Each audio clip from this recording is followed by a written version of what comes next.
2 Coríntios capítulo 1, os versículos 12 até o versículo 4 do capítulo 2. Diz assim a palavra do nosso Deus: disto temos orgulho, a nossa consciência dá testemunho de que nos temos conduzido no mundo, especialmente no relacionamento com vocês, com santidade e sinceridade provenientes de Deus, não de acordo com a sabedoria do mundo, mas de acordo com a graça de Deus. Pois nada escrevemos a vocês que não sejam capazes de ler ou entender. Espero que, assim como vocês nos entenderam em parte, venham a entender plenamente que podem se orgulhar de nós, como também nos orgulharemos de vocês no dia do Senhor Jesus. Confiando nisso, e para que vocês fossem duplamente beneficiados, eu quis primeiro visitá-los em minha ida à Macedônia e, ao retornar de lá, voltar a vocês. Depois, ser enviado por vocês à Judéia. Quando planejei isso, será que o fiz irresponsavelmente? Ou será que faço os meus planos de modo carnal, dizendo ao mesmo tempo sim, sim e não, não? Todavia, como Deus é fiel, a nossa mensagem a vocês não é sim e não, pois o Filho de Deus, Jesus Cristo, pregado entre vocês por mim, e também por Silvano e Timóteo, não foi sim e não, mas nele tem sido sim. Pois em Cristo, cada uma das promessas de Deus é sim. Por essa razão, por meio dele, dizemos amém para a glória de Deus. Ora, é Deus quem faz que nós e vocês permaneçamos firmes em Cristo. Ele nos ungiu, nos selou como sua propriedade e pôs o seu Espírito no nosso coração como garantia do que está por vir. Invoco a Deus como testemunha de que foi a fim de poupá-los que não voltei a Corinto. Não que tenhamos domínio sobre a fé de vocês, mas cooperamos com vocês para que tenham alegria, pois é pela fé que permanecem firmes. Por isso, resolvi não fazer outra visita que causasse tristeza a vocês. Pois, se os entristeço, quem me alegrará senão vocês? A quem tenho entristecido? Escrevi como escrevi para que, quando eu for, não seja entristecido por aqueles que deveriam me alegrar.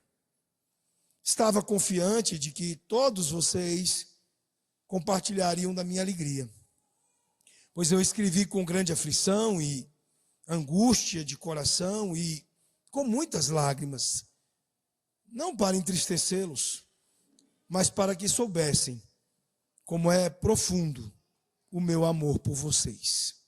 Vamos orar, meus irmãos. Santo Deus, Pai, nós estamos com a Tua palavra, Senhor, diante de nós.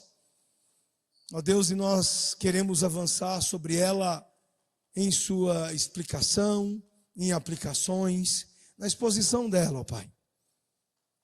E por isso é que nós não ousamos prosseguir sem orar, sem falar contigo, sem clamar, sem suplicar por direção. Ó Pai, que Teu Espírito nos conduza agora, que Ele sustente, ó Deus, que Ele direcione o mensageiro imperfeito que Tu designastes, ó Pai. E que Tu, ó Pai, poderosamente, através do Teu Santo Espírito, entregue a palavra ao coração dos Teus filhos e filhas. Ó Deus, que o Senhor os tenha em Tuas mãos.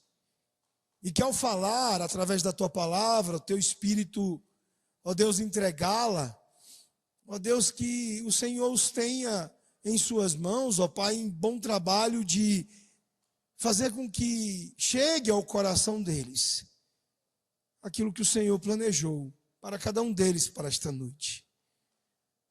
Ó Deus, tu sabes aquilo que tu reservastes para ser trabalhado no coração deles esta noite. Pode ser apenas uma parte deste texto, uma parte desta exposição. Para as crianças pode ser apenas uma frase. Mas, ó Deus, nós confiamos e nós sabemos, e é por isso que nós clamamos que tu fales ao coração do teu povo. Poderosamente, ó Deus. É o que nós te pedimos no nome de Jesus. Amém, Senhor. Meus irmãos, uma das experiências mais dolorosas que nós podemos suportar é ter nossa integridade atacada. As pessoas, independente de suas condições diferentes em termos culturais, sociais, econômicos, todas elas, do mais simples ao mais sofisticado, do mais pobre ao mais rico, do mais interiorano ao mais cosmopolita, todos sentem dor quando a sua integridade é atacada. Especialmente quando nos esforçamos para fazer o que é certo. Veja, isso já aconteceu com você? Eu acredito que sim. Para líderes em especial, eu penso que é algo inerente. Não apenas para os líderes da igreja, eu acho que quase todo líder de igreja, em algum momento, ele será atacado. Mas isso acontece com líderes no trabalho, em outros lugares.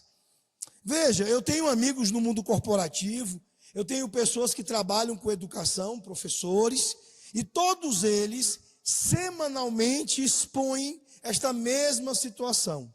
Regularmente, eles estão sendo questionados, muitas vezes questionados em sua integridade. Veja, aqui nós encontramos Paulo lidando com isso, o apóstolo Paulo. O apóstolo Paulo, ele sofreu tais ataques, daqueles especialmente dolorosos, porque vieram de pessoas que deveriam dar a ele apoio e lealdade. Nas primeiras mensagens, nós já falamos um pouco sobre a natureza desta carta, justamente pesada e carregada por causa disso.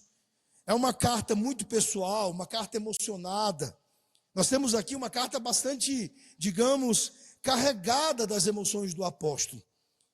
Paulo aqui, ele luta para se defender dos ataques persistentes feitos especialmente por líderes antagônicos na igreja de Corinto. Paulo, ele havia plantado essa igreja e nós já falamos sobre isso. Durante a sua segunda viagem missionária, ele passou 18 meses em Corinto, evangelizando, depois discipulando os novos convertidos. Mas quando ele partiu para continuar a sua missão de plantação de igrejas em outros lugares, novos líderes assumiram esta igreja que ele plantou. E talvez esses líderes estivessem inseguros com o peso da história de Paulo ali. Talvez eles ouvissem o nome de Paulo ser elogiado por uma parte, mesmo que pequena, desta igreja, com muita frequência. E talvez isso tenha gerado ciúmes, até inveja. Mas por algum motivo, logo eles começaram a atacar o apóstolo Paulo, a minar sua credibilidade, a menosprezá-lo sempre que isso era possível. Veja, meus irmãos, eu não creio que Paulo teria reagido a alguma dessas mesquinharias, não fosse o fato de isso afetar o evangelho. De saber que quando a integridade do mensageiro é suspeita, a mensagem também se torna suspeita. Não fosse isso, eu acredito que Paulo deixaria para lá. E porque a mensagem do evangelho está em jogo aqui, então nós encontramos esta carta e encontramos ele se esforçando consideravelmente para defender a sua integridade. Então, no texto de hoje, nós veremos sobre a integridade sendo atingida, atacada. O nosso título é Fiel sob suspeita.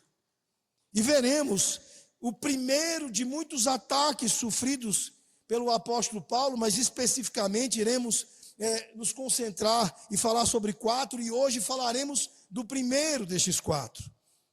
4 ataques específicos. E as principais críticas foram: a primeira, Paulo era inferior aos superapóstolos. Ele era um pastorzinho e não um pastorzão. Um pregadorzinho e não um pregadorzão. Isso se dava em grande parte porque ele não era triunfalista. Porque a crença de que vitórias consumadas só virão na era vindoura, para muitos isso estava errado. Não, isso está disponível para nós agora. Então Paulo é fraco. Esta era a primeira crítica. A segunda, suas cartas são afiadas demais. Suas cartas são fortes demais. Mas é ainda ruim, é ainda pior, porque ele pessoalmente ele é inexpressivo e fraco, incluindo a sua fala. Veja, isso está no capítulo 10 e no capítulo 11. A primeira crítica de que falamos no capítulo 11. Há uma terceira crítica. Não, Paulo não aceita apoio. Ao contrário de outros apóstolos, talvez porque ele tenha um motivo oculto. De alguma maneira haja uma astúcia para ocultar alguma coisa que ele não queira que seja mexida. Isso está no capítulo 11 e capítulo 12. E aqui nesse texto, no verso 17, ele é atacado por algo menor, em termos do peso destas acusações. Eles dizem que ele é pouco confiável e que ele é caprichoso porque ele muda seus planos de viagem.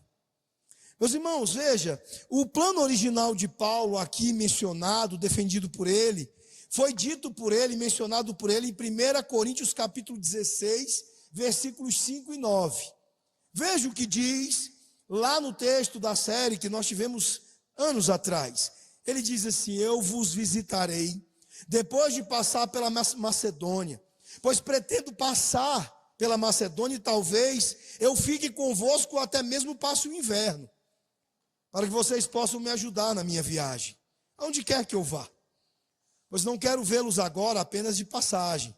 Espero passar algum tempo com vocês, se o Senhor permitir. Mas ficarei em Éfeso até o Pentecostes, pois uma porta larga para o trabalho eficaz se abriu para mim. E há muitos adversários. Veja, meus irmãos, é por conta deste plano lá de 1 Coríntios que ele está sendo acusado aqui. Veja, parece ser um assunto relativamente trivial. Uma coisa que realmente estava no controle de Paulo. Ele era o viajante, ele era o missionário, ele deveria ajustar isso. Mas o fato é que Paulo mudou seus planos de viagem. Ou seja, ele não cumpriu sua promessa de retornar à igreja de Corinto quando disse que faria.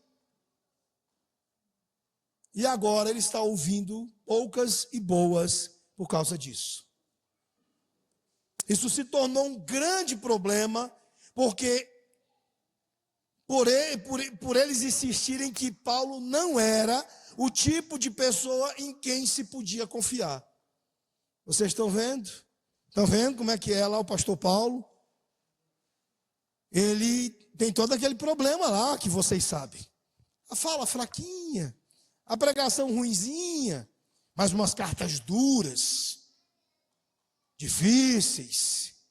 Estão vendo? Ele também não tem palavra. Ele disse que vinha, mas não veio. Então é isso que estão fazendo com Paulo. Então, meus irmãos, nós vamos analisar a defesa que ele faz disso. Defendendo a sua integridade, defendendo a sua liderança aqui. E eu quero começar com um fato bastante óbvio, que nós podemos tender a ignorar aqui de início, e que é bastante importante. Veja, queridos, em primeiro lugar, o que os versos 12 e 14 vão nos mostrar da defesa de Paulo é que a nossa integridade, ela não pode ser danificada a menos que de fato ela esteja danificada. E muitas vezes, quando líderes se defendem, como Paulo está fazendo aqui, a impressão que se tem é que realmente ele precisa provar por A mais B, ou que ele realmente precise restabelecer alguma coisa diante dos acusadores, dos detratores. Mas o ponto é, a nossa integridade não pode ser danificada, a menos que de fato ela esteja danificada. Veja, se alguém te chama de tolo porque você fez algo estúpido, ele não está questionando a sua integridade. Ele está dizendo a verdade. Apenas isso. Veja, eu quero fazer duas perguntas aqui neste ponto, e eu espero que cada um de nós, enquanto ouve esta pergunta, faça um inventário pessoal. Primeira pergunta é: nós temos a consciência limpa diante do mundo e diante da igreja?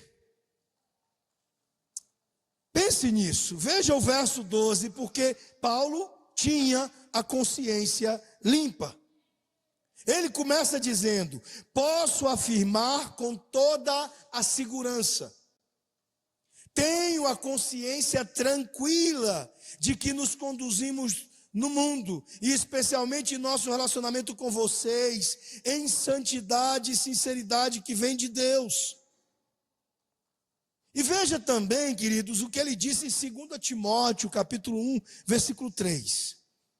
Agradeço a Deus, a quem sirvo, assim como meus antepassados, com a consciência tranquila, lembrando-me constantemente de você em minhas orações, noite e dia. Veja, queridos, esta é uma afirmação bastante ousada, mas Paulo não hesita em fazê-la, e dirigido e orientado pelo Espírito Santo. Lembrem-se que se trata de uma carta inspirada. Ele não está aqui largado e entregue ao seu coração orgulhoso, ao seu coração ferido, amargurado pela igreja de Corinto. Ele não é aqui um pastor largado e entregue aos seus sentimentos baixos por uma igreja que está, digamos, deixando ele fora do controle. Pelo contrário, Deus o está assistindo, Deus o está conduzindo. O Espírito continua manejando o coração do apóstolo. E sob os cuidados e a direção do Espírito, ele faz esta afirmação sem hesitação. A sua conduta tem sido irrepreensível tanto dentro da igreja quanto no mundo. Veja, meus irmãos, alguns cristãos têm boa reputação entre seus irmãos e irmãs na igreja, mas não são muito bem quistos fora. Muitos são descuidados em seus relacionamentos com aqueles, por exemplo, que estão no mundo dos negócios. Vários pastores, vários presbíteros lidam com o fato de que às vezes a pessoa tem uma imagem linda dentro da igreja, mas uma imagem ruim dos de fora. É muito comum isso. Veja, aqui não é o caso de Paulo. Eu pergunto a vocês, o caráter de vocês é o mesmo no trabalho e na igreja? Paulo tinha a consciência limpa. Ele deixa claro, olha, eu não estou com a consciência limpa só em relação a vocês. Eu estou andando por aí. E eu estou com a consciência limpa em relação ao mundo. É isso que diz o apóstolo. Para Paulo, meus irmãos, isso significava que a sua responsabilidade, no fim das contas, era primeiro vertical, era primeiro perante Deus, e depois horizontal, perante os outros crentes. Quando ele fala de mundo aqui, o que ele está querendo é ampliar e dizer, olha, entendam, queridos, uma coisa, eu estou vivendo a vida na presença de Deus. Eu estou vivendo a vida corandel, eu estou vivendo a vida dando a Deus o meu testemunho, não só em relação às coisas, e principalmente as mesquinharias, as picuinhas, que vocês estão querendo me enredar nelas. Mas em relação à minha própria vida no mundo, ao meu testemunho no mundo, eu estou com a consciência tranquila. Então não há dano na reputação, na integridade de Paulo. Não é este o caso. Ele não se defende porque tenha sido danificada de alguma maneira a sua reputação. Veja, agora este é um autoexame da nossa integridade pessoal. Não para substituir relacionamentos de responsabilidade com os outros, mas para viver diante de Deus com temor ao Senhor. Este é o tipo de inventário que nós devemos fazer sobre nossa integridade, sobre nossa reputação. Mais importante do que o que as pessoas pensam de mim, é o que Deus pensa de mim, o que Deus vê na minha vida. E é a partir desta posição, é a partir deste ponto, é a partir deste autoexame que o apóstolo Paulo está fazendo a defesa do seu ministério. O que Deus pensa de Paulo? Quanto a isso, ele está tranquilo. Meus irmãos, além disso, os padrões pelos quais Paulo se avalia não são padrões mundanos, como sucesso, popularidade, boa aparência, coisas que estavam na cabeça, na mentalidade dos irmãos de Corinto. Mas sim os padrões divinos de santidade e sinceridade. Veja, meus irmãos, é isso que está conduzindo aqui o padrão da defesa do apóstolo. Nestes versos 12 a 14 é isso que ele diz. Ele deixa claro, olha, com santidade e sinceridade de Deus, não com sabedoria humana, mas na graça divina temos vivido no mundo, e mais especialmente para convosco. Porque nenhuma outra coisa vos escrevemos além das que ledes e bem compreendes. Paulo está seguro, queridos, e nós precisamos ter clareza dos nossos padrões também. Veja, aqui Paulo menciona especificamente padrões mais elevados, mas não necessariamente, meus irmãos, padrões fáceis de serem compreendidos por este mundo, porque ele diz simplicidade, sinceridade piedosa, pela graça de Deus, o envolvimento e a preocupação pastoral.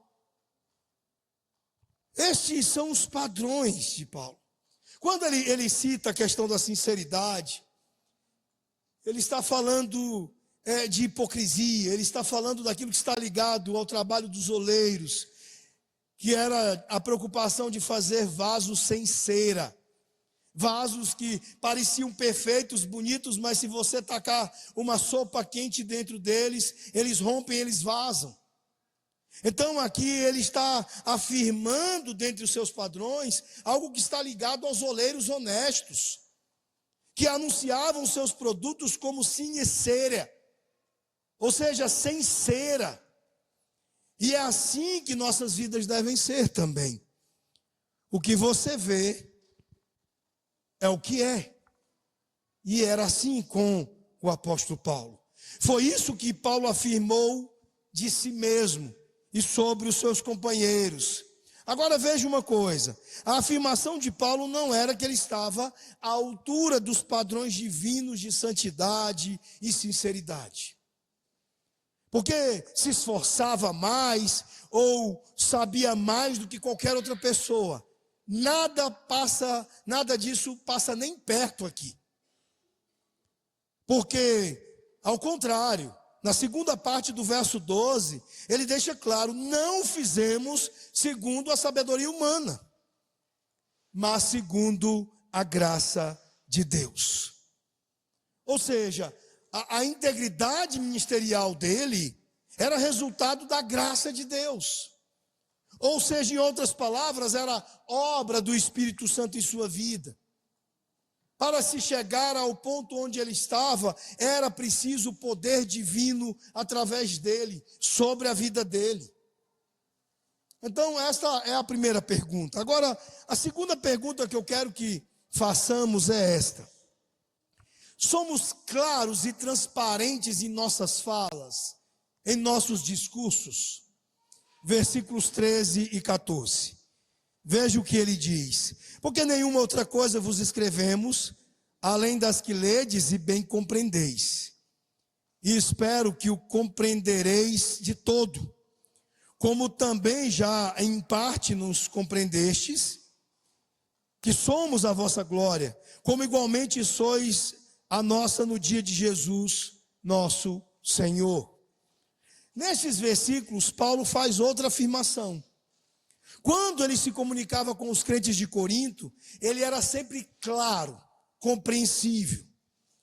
Veja, meus irmãos, quando nós ouvimos ou lemos muitas coisas religiosas, muita coisa erudita, aparentemente profunda, elas podem ser aparentemente compreensíveis de uma maneira intelectual, mas não necessariamente de uma maneira prática. Ao terminar de ler algumas obras, algumas coisas, nós somos tentados a dizer algo mais ou menos assim: hã? Porque é confuso. Ou então, algo mais ou menos assim: é lindo, mas o que eu faço com isso? Ou então nós nem perguntamos: em que isso muda a maneira como eu sou marido, a maneira como eu sou esposa, a maneira como eu sou filho, a maneira como eu sou crente, a maneira como eu devo lidar, por exemplo, com o que o Senhor quer? De maneira prática, respondendo duas perguntas: o que eu tenho que fazer e como eu vou fazer isso? Então Paulo está deixando claro que o compromisso dele era com isso, com clareza. Veja, não se trata apenas da parte teórica, mas da parte prática, do que as pessoas devem fazer ou estão fazendo e devem parar de fazer. Paulo diz na prática mais ou menos o seguinte: eu coloquei os biscoitos na prateleira de baixo para vocês. Minhas palavras são simples e diretas, as implicações são todas claras. Vocês não precisam ser estudiosos para entender o que eu estou dizendo, e também não há dúvidas sobre o que eu estou falando para vocês fazerem.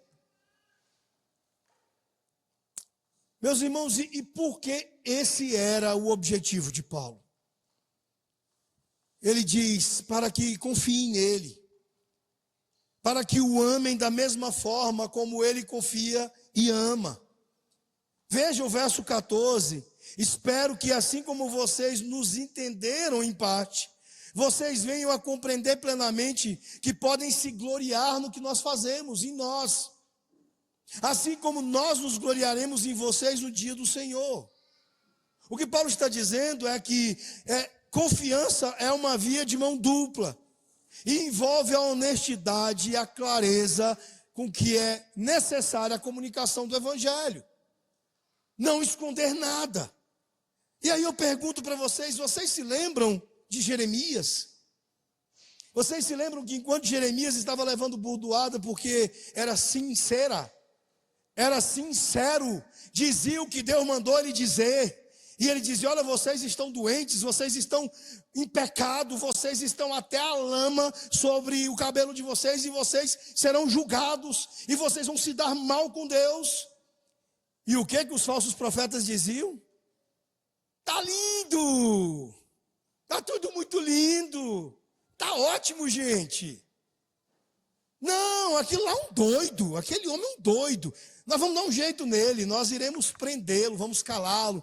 Se ele não calar a boca, a gente mata ele. Essa é a diferença entre Jeremias e os falsos profetas, e entre Paulo e os falsos profetas. Dizer o que precisa ser dito, com honestidade, com clareza, com completude. Agora veja, queridos, até agora discutimos o que deveria ser óbvio aqui: que a integridade de alguém não pode ser prejudicada, a menos que ele tenha integridade danificada. Paulo a tinha preservada. No entanto, mesmo que tenhamos integridade, não estamos imunes a sermos falsamente acusados. E Paulo foi falsamente acusado. Como e por que isso acontece com tanta frequência? Às vezes nós nos perguntamos, qual é a fonte de tantos conflitos nos relacionamentos entre irmãos e irmãs em Cristo? E os versos 15 a 19 vão nos explicar. Eles dizem que os ataques geralmente vêm da interpretação errada de motivos e ações. Veja, meus irmãos, o que diz o texto. Versículos 15 a 19. Com esta confiança resolvi ir primeiro, encontrar-me convosco para que tivesseis um segundo benefício. E por vosso intermédio passar à Macedônia, e da Macedônia voltar a encontrar-me convosco, e ser encaminhado por vós para a Judéia. Ora, determinando isto, terei, porventura,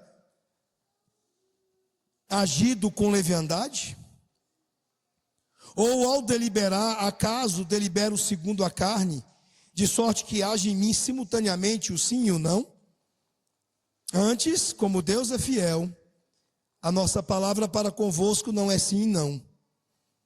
Porque o Filho de Deus, Cristo Jesus, que foi por nosso intermédio anunciado entre vós, isto é, por mim e Silvano e Timóteo, não foi sim e não, mas sempre nele houve o sim. Veja, Paulo ele revela a questão que os seus antagonistas aqui abordaram. O fato dele ter mudado os seus planos de viagem. E ele diz na prática, olha, eu havia planejado visitá-los, mas eu mudei de ideia. Será que eu sou irresponsável? Será que eu sou leviano? Umas informações importantes aqui, queridos. Macedônia é o nome do território que compreendia a metade superior da Grécia. Paulo ele tinha igrejas ali que precisavam da visita dele, como Filipos e Tessalônica. Passando por Corinto, a caminho da Macedônia, ele poderia visitar a igreja de Corinto, primeiro, e em seguida, no caminho de volta, visitar estas igrejas novamente, antes de continuar a viagem para Jerusalém. Ou seja, ele estava raciocinando sobre logística, sobre, de alguma maneira, até mesmo, economia não apenas de recursos, mas de tempo, ganho de tempo. Então era o pensamento dele. E o que ele estava pensando, nós poderíamos dizer, era um plano maravilhoso. Mas não aconteceu. Não foi possível. No entanto, veja, a razão pela qual Paulo não levou esses planos adiante não foi por ele ser inconstante. Não foi por ele ser hipócrita ou mentiroso. Mas eles concluíram isso.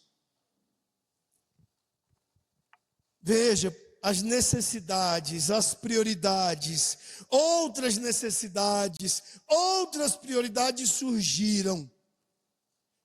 E isso afetou os planos de viagem de Paulo.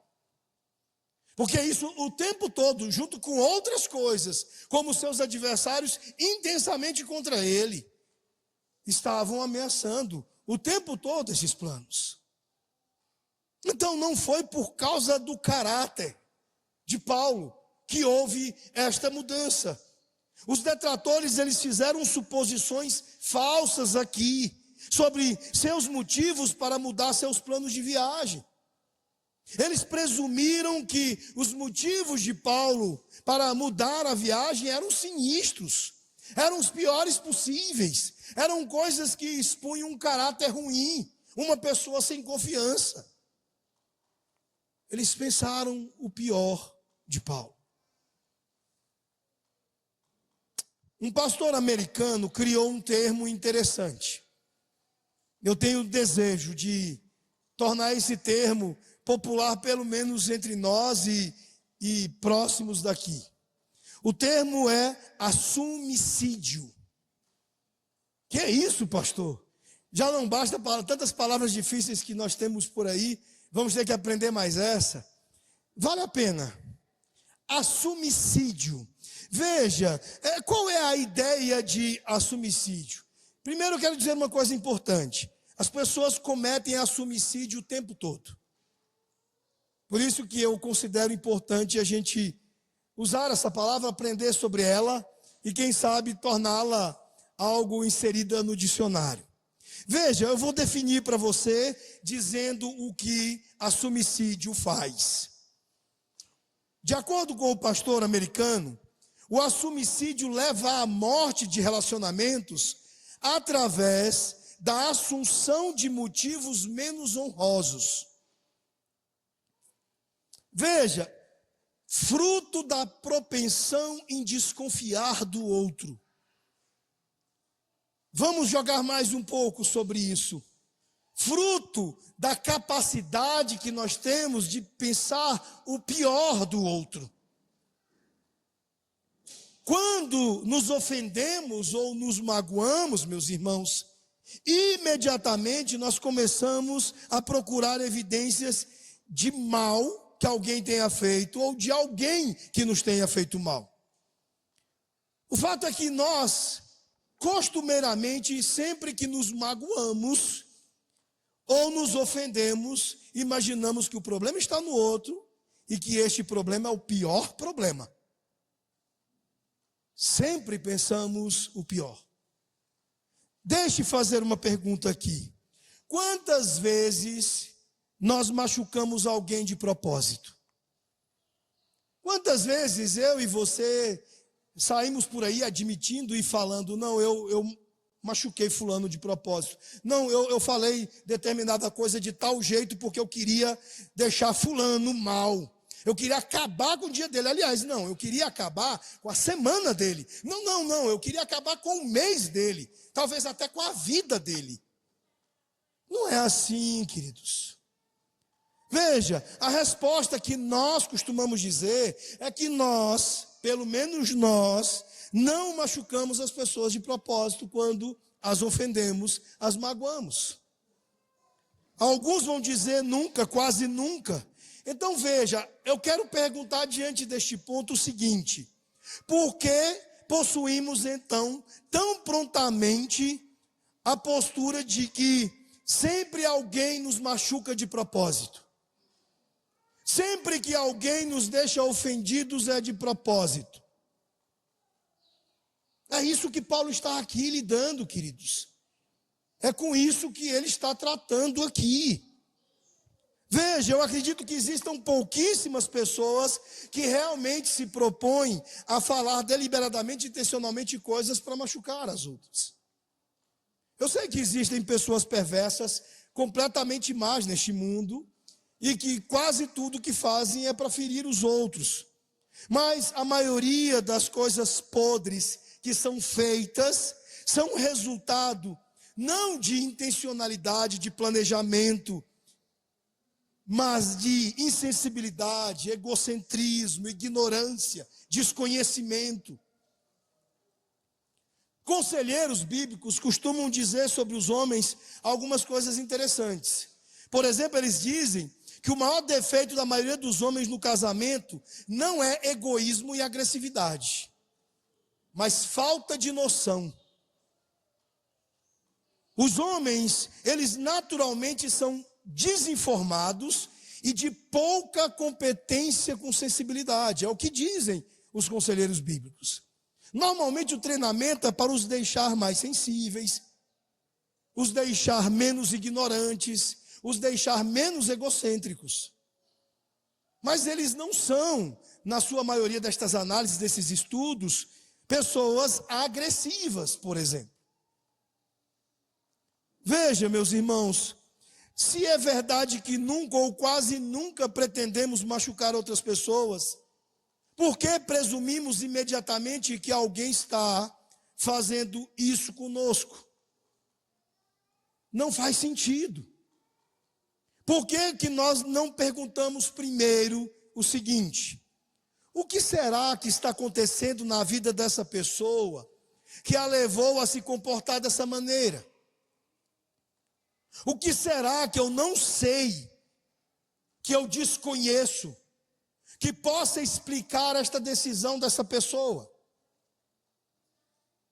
Ou como será que eu pareço alguém que gere esse tipo de reação? Meus irmãos, o fato é que todos somos pecadores que preferem culpar a entender, que preferem concluir a dar o benefício da dúvida, a imaginar, a supor e a concluir. Veja, ao mesmo tempo nós buscamos desesperadamente autojustificação e racionalização para os nossos próprios sentimentos e ações. Nós nos damos não apenas o benefício da dúvida, mas nós nos damos sempre as melhores avaliações e os melhores juízos sobre nossos motivos e sobre as nossas ações. Mas não fazemos isso em relação às outras pessoas.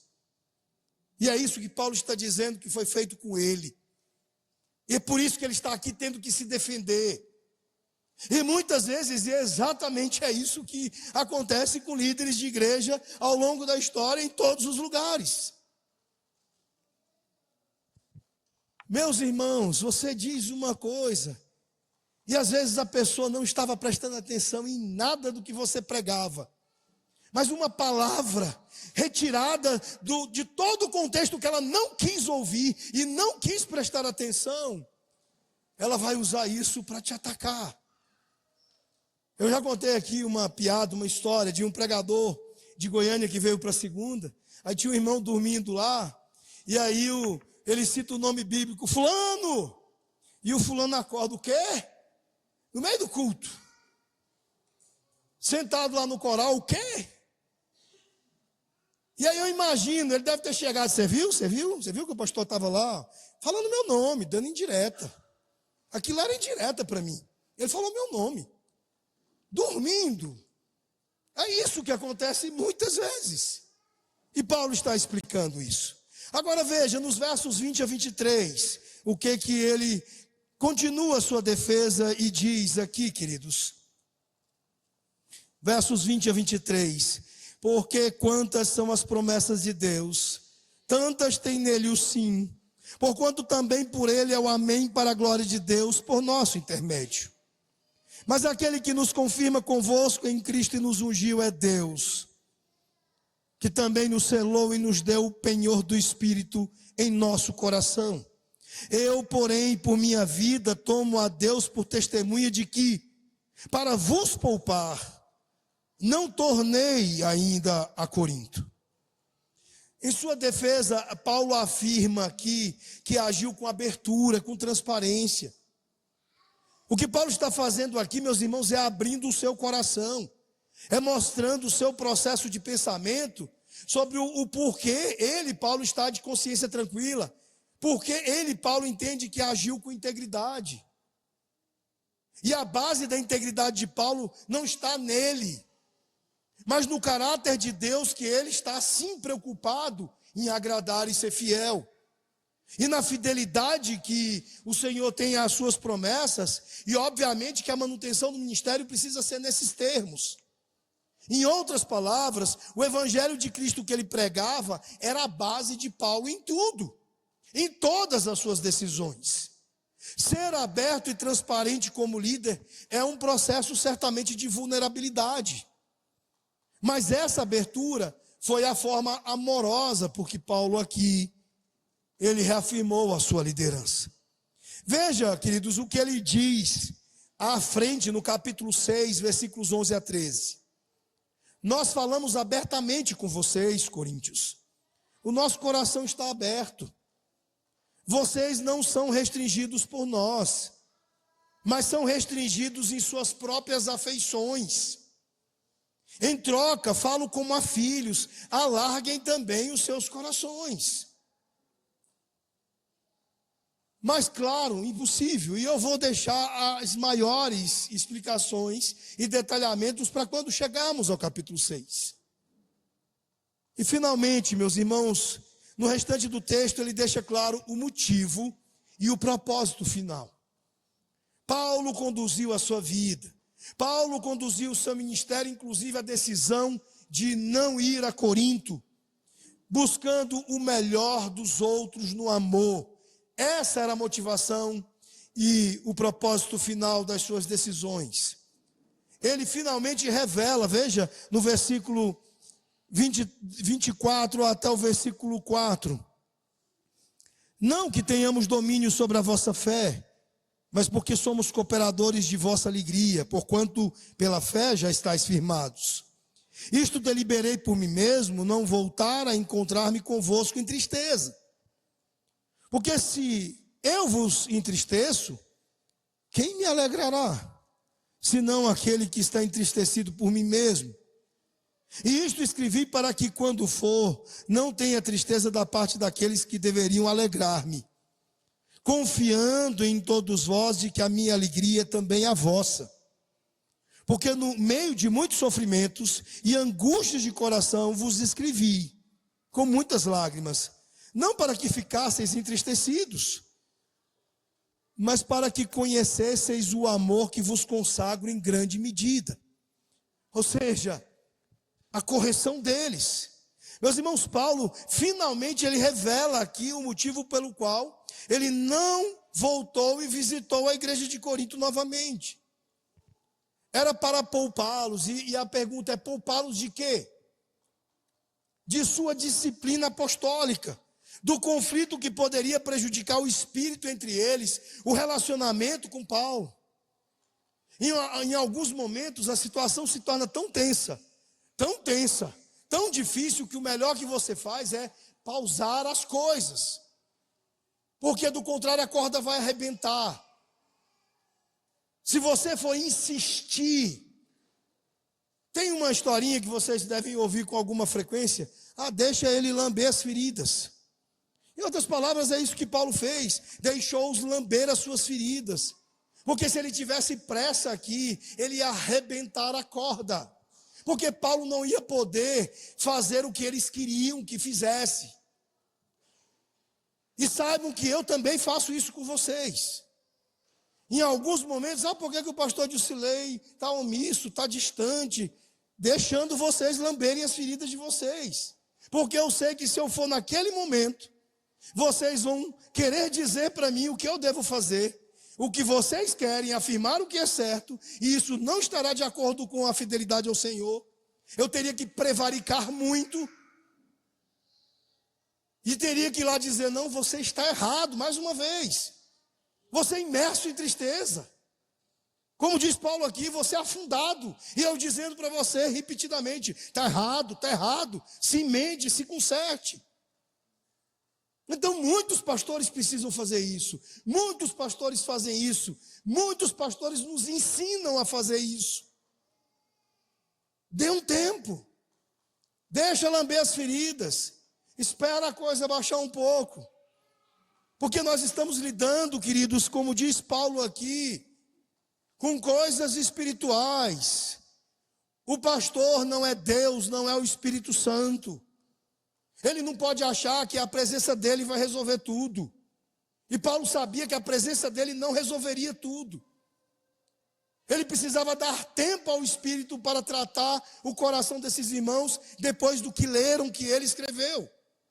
As cartas duras, as cartas difíceis, as falas pesadas.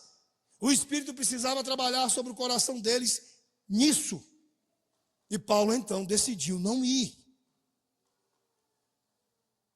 Veja, meus irmãos, foi uma mudança feita por amor. Esse é o seu motivo. Ele está buscando o melhor para eles, e o propósito final de Paulo é que haja um benefício mútuo. É que a relação deles não quebre de uma vez.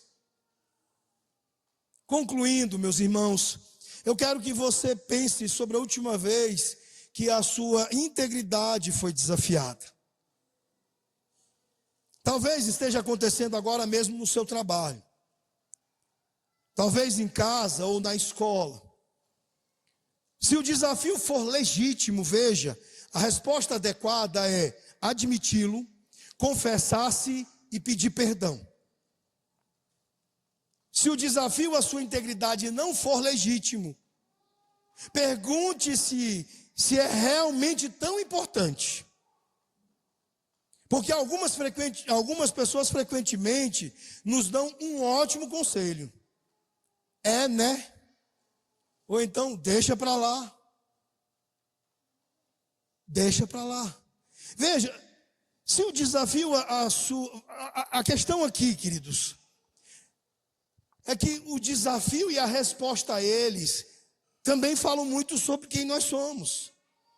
Alguns costumam ter um senso aguçado de injustiça, ser argumentativos, serem bons argumentadores. Outros, por outro lado, preferem ser injustiçados a confrontarem. Há momentos em que cada uma dessas tendências será uma força. Em outros momentos, cada uma delas será uma fraqueza. A segunda, geralmente, ela pode ser mais facilitadora da semelhança com Cristo. No entanto, se o desafio à sua integridade não for algo que possa ser descartado, se estiver afetando a sua capacidade de servir a Deus, ou se estiver prejudicando outras pessoas, então pode ser necessário se defender. Se sim, a primeira análise que precisa ser feita é se estamos de acordo com a lista de Paulo. Eu estou sendo fiel a Deus? Esta pessoa está querendo que eu seja fiel a ela. Mas eu estou sendo fiel a Deus?